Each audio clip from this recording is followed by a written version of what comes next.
হাসিনার আশাটা এখন যেন বাঞ্ছনীয় হয়ে উঠেছে। আওয়ামী লীগকে কেউ রুদ্ধ করে রাখবে এত শক্তি কারও নেই। তোফায়েল আহমেদ নিঃসন্দেহে বাংলাদেশের জন্মের যে কজন মহানায়ক তাদের মধ্যে একজন।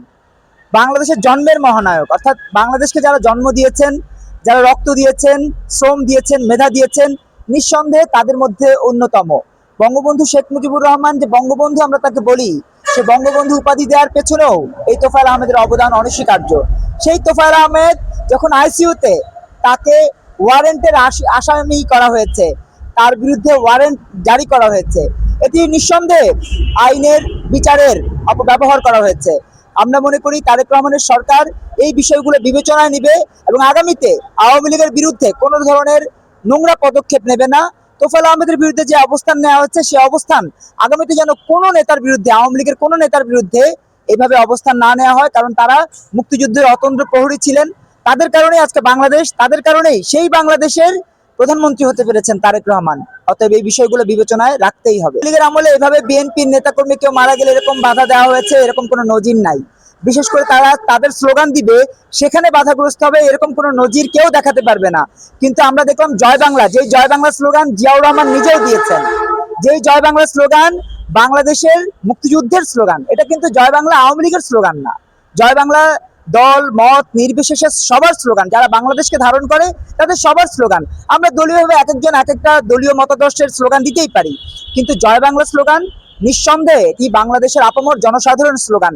সেই স্লোগান দেওয়ার অপরাধে আজকে দেখলাম যে বেশ কয়েকজনকে গ্রেপ্তার করা হয়েছে। শুধু গ্রেপ্তার করা হয়েছে, আনিস আলমগীরের মতো একজন বরেণ্য সাংবাদিকের উপস্থিতিতে তিনি নিষেধ করছেন, তার নিষেধাজ্ঞা উপেক্ষা করে অনেককে ধরে নিয়ে গেছে। আমি মনে করি এটা তারেক রহমানের জন্য আগামী দিনের একটা লজ্জার ইতিহাস তৈরি করবে, বিএনপির জন্য একটা লজ্জার ইতিহাস তৈরি করবে, যেটা আওয়ামী লীগ ইতিহাসের জায়গা থেকে বিভিন্ন ফাঁক ফোকর দিয়ে বেরিয়ে গেলেও বিএনপি ফাঁক ফোকর দিয়ে বেরোতে পারবে না।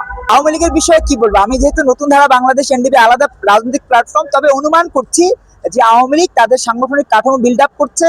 আজকে নিষিদ্ধ আওয়ামী লীগ বলা হচ্ছে, আসলে তো নিষিদ্ধ আওয়ামী লীগ না, কার্যক্রম স্থগিত আওয়ামী লীগ। কার্যক্রম স্থগিত বলতে তারা রাজপথে কোনো ধরনের কর্মসূচি দিতে পারবে না, এইভাবে আওয়ামী লীগকে তারা বিভিন্নভাবে কলাপস করার চেষ্টা করছে। কিন্তু আওয়ামী লীগ মুক্তিযুদ্ধ, বাংলাদেশ, বঙ্গবন্ধু, জাতীয় সঙ্গীত, জাতীয় পতাকা, সংবিধান, এই বিষয়কে লালন করে বাংলাদেশ আওয়ামী লীগ পথ চলে। সেই আওয়ামী লীগকে কেউ রুদ্ধ করে রাখবে এত শক্তি কারও নেই, কোনোভাবেই তাদের পক্ষে সম্ভব হবে না যে আওয়ামী লীগকে রুদ্ধ করে রাখবে। অতএব আওয়ামী লীগ আসবে, শেখ হাসিনাও হয়তো আসবেন, এবং আমরা মনে করি আসাটা এই সময় খুবই জরুরি। কারণ আমাদের বাউলদের গান বন্ধ হয়ে যায়, চলচ্চিত্র শিল্প প্রদর্শনী বন্ধ করে দেওয়া হয়, বিভিন্ন জায়গায় মত করে সাংস্কৃতিক কর্মকাণ্ড বন্ধ করে দেওয়া হয়।